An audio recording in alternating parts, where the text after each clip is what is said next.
बाबा श्री भास्करानंद जी अपनी गंगा तट की कुटिया में बैठे भगवन नाम का जप कर रहे थे। सहसा आहट पाकर उनकी दृष्टि सामने की ओर गई। बोले, आओ माधवदास, कैसे आ गए? अभिवाद नादि के बाद बैठकर माधवदास ने विनम्र भाव से पूछा, महाराज जी, क्या कभी जीव ब्रह्मा पद को प्राप्त कर सकता है? यदि कर सकता है तो कैसे?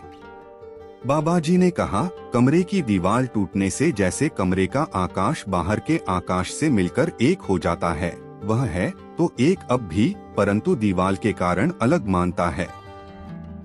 वैसे ही माया रूपी दीवार के हट जाने पर जीव ब्रह्मा हो जाता है।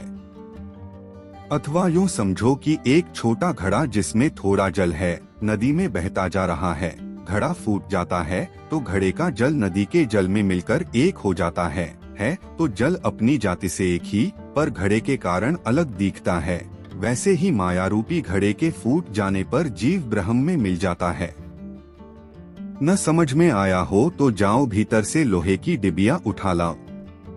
आज्ञा पाते ही माधवदास अंदर से डिबिया ले आए और बाबाजी से पूछने लगे, इसमें क्या है? बाबाजी बोले, इसमें पारस की बटिया है।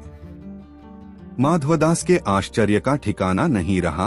उन्होंने पूछा, महाराज, मैंने तो सुन रखा है कि पारस के स्पर्श से लोहा सोना हो जाता है, फिर यह लोहे की डिबिया लोहे की ही कैसे रह गई?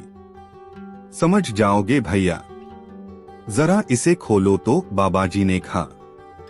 माधवदास ने तुरंत डिबिया खोली, देखा कि कोई वस्तु पतली कागज की झिल्ली में लपेटी रखी है। बाबाजी बोले, भैया, इस कागज की झिल्ली को निकालकर बटिया को डिबिया में रख दो। आज्ञा पाकर माधवदास ने ऐसा ही किया और डिबिया सोने की हो गई। बाबा भास्करानंद जी ने कहा, देखो, लोहे की डिबिया में पारस था, पर कागज की झिल्ली का व्यवधान बीच में था। पारस का स्पर्श नहीं हो पाता था, इसी से लोहा लोहा बना रहा। इसी प्रकार यह पतली सी माया है, जिसने स्वरूपतः एक होने पर भी ब्रह्म से जीव को अलग कर रखा है। माया हटते ही जीव ब्रह्मा हो जाता है।